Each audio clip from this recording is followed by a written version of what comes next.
So the Denver Broncos, who already have Justin Simmons, they have Kareem Jackson, are now going back to the safety well here in the fifth round. And normally I would say, well, it's not really a position of need, maybe a depth guy. And I do think it's still a depth guy, but it's a really good depth guy with Jamar Johnson, who I had a first round grade on. He's the last guy selected that was, one of my guys who I'm like, dude, this guy is special.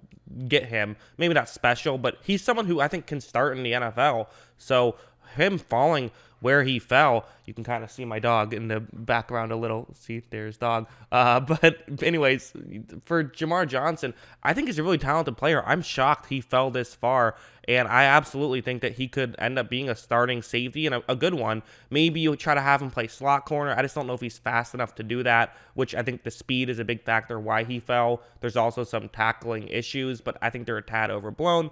We'll get into that in a second. I just think that there's so much value. So let's just jump into the film study. So we'll start off with this play.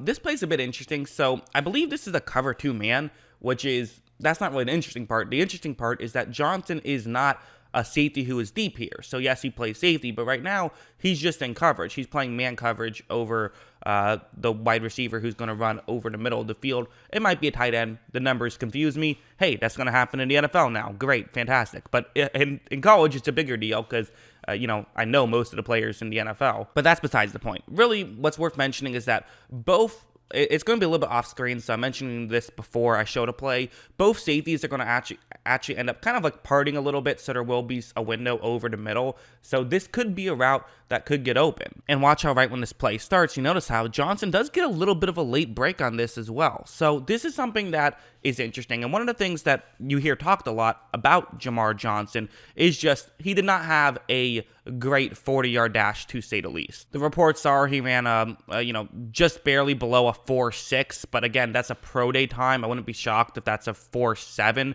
That's typically what you do. But honestly, he's the kind of guy where maybe that is an accurate time because he doesn't play that slowly. Watch how he is able to get back, and again, you can't see the whole route, but you are going to see the end of it when he reaches up and makes that interception. That's a really good play, and a lot of it was closing speed and, again, good ball skills, get your head turned around and get the interception. Like, something like this is another interesting one for me. It's going to be a cover 3 play. He is the free safety, so he's covering the middle of the field. But what's interesting is that he's clearly, taking an extra effort and cheating over to the top of the screen. I'm imagining part of this is just because the ball is getting snapped on the hash marks in that direction, so it would be an easier throw to go over there than to throw it towards, Fields' left, which is towards the bottom of the screen. However, the route that's actually going to get the most open, or at least appear to be the most open, is that route that I have on the screen, as since Johnson is going to kind of cheat over a little bit to the top of the screen, this is where an issue can happen. Watch how right when this play starts, you notice, Johnson, not only is he cheating over there, he's on the hash marks on the top of the screen, whereas the other receiver who he might have to cover is on the hash marks on the bottom of the screen. Plus, Johnson has his hips turned towards the top of the screen. So for Fields to make this throw, it makes a lot of sense. And one thing that Fields is going to do, which is the Justin Fields haters will love this, he's going to stare down his receiver, which again, that's a criticism that I think is overblown. There is a little something there towards Fields, but that's besides the point. For Jamar Johnson, though, who is kind of turned around a little bit, he's going to use that to his advantage. He's eventually going to see that. And again, I have to explain this because a bit of it happens off screen. But watch how he goes from completely out of position to all the way over and getting the interception. And if he doesn't get there, that's potentially a touchdown. So that's just kind of high football IQ paired with, I think, still pretty good speed, pretty good burst, and pretty good acceleration, even if the 40 time wasn't anything special. This play can be another one sort of talking about that burst, and I think that his IQ kind of puts him in a position where he ends up being in position more frequently than some of these other guys just because he's a smart player. He makes quick reads. So he does that. And I do think he has a good first step and good acceleration. So he's not the fastest. And by the way, I'm sure a lot of people are going to say, well, 40 time doesn't mean everything. A lot of guys run faster. You're wearing shorts as opposed to being in pads and everything. But that's something I hear a lot. I just don't know if there's evidence to support that the 40 time should be thrown out. I think that there's a lot of evidence to support that the 40 time does tend to matter to a high degree. It's not gospel, but I do take some stock in it. But I also think that if your tape is better and you find other ways to get to your spot quicker, I don't really care about the 40 time. I care about how quickly do you get to the spot. One way to do that is by being fast. Another way is by being smart and having good acceleration, which Johnson has. So anyway, long story, get back to the play.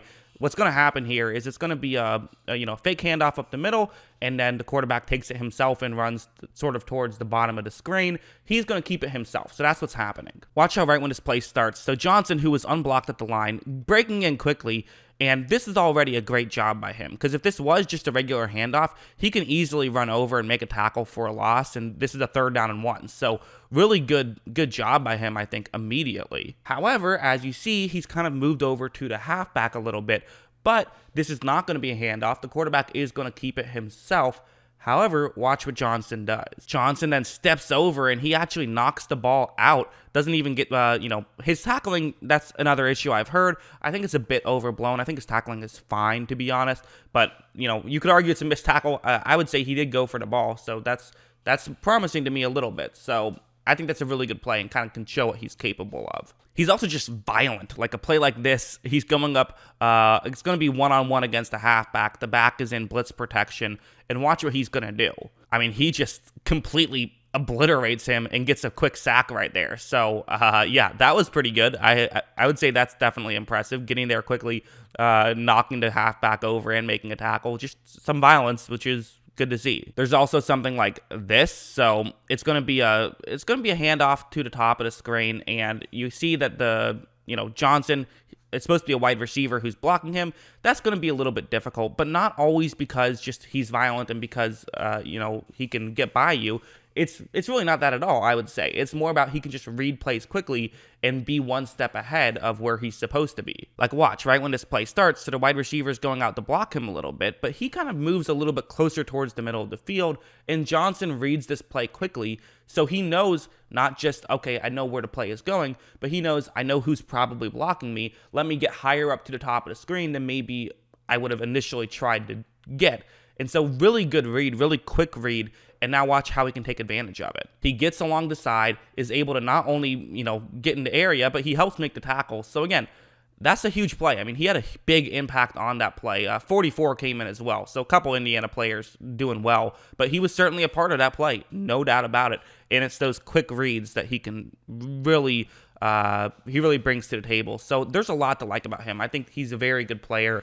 And I think that while there are some issues, I think the pros outweigh the cons. It's possible they won't. There is some bust potential just because of those cons, but I think that there's still a lot of positives there. That's what I think. What do you guys think? Let me know in the comments below. What are your thoughts on Jamar Johnson? Always love hearing from you. And of course, as always, thanks for watching.